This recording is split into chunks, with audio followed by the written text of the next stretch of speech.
আজকে বাড়িতে আসতে এত লেট হয়েছে কেন? প্রীতি, আজকে অফিসে অনেক কাজ ছিল। আমি বুঝে গেছি তুমি কি কাজ করো বাহিরে। প্রীতি, তোমার মনে হয় শুধু আমি বন্ধু বান্ধবের সঙ্গে আড্ডা দিই। যদি এমনই করো আমার সঙ্গে কাল থেকে আমি বাড়িতেই আসবো না। হ্যাঁ হ্যাঁ, আমাকে বোঝাতে এসো না, আমি সবই বুঝি। আমাকে তুমি যা বোঝাবে তাই আমি বুঝবো না। প্রীতি, রাগ উঠায়ও না আমার। ধুত্তেরই ভাল লাগে না কিছু। প্রীতি সবসময় আমাকে সন্দেহ করে। আজকে আমি খাবারই খাবো না। এই যে সুরাজ, রান্না হয়ে গেছে, জলদি করে উঠে পড়ো। এখন খাবার না খেলে ঠান্ডা হয়ে যাবে পরে খাবারগুলো। প্রীতি, আমি খাবো কি না। সমস্যা তোমার, খাবে না প্রীতি, কেন? তোমাকে কতবার বলতে হবে আমি খাবার খাবো না। ঠিক আছে, তুমি না খেলে আমি তাহলে ঘুমাতে গেলাম।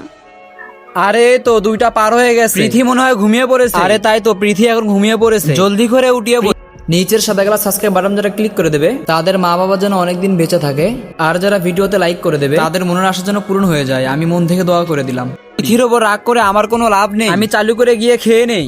আজকে আমি খাবার চুরি করে খেয়েছি, পৃথি একটুও বুঝতে পারবে না। আরে কি সর্বনাশ, ওখানে কে বসে আছে? হায় হায়, আমার মহারাজা খাবার চুরি করে খাচ্ছে। পেট ভরে খেয়ে চালু করে ঘুমিয়ে পড়ো। ঠিক আছে পৃথি।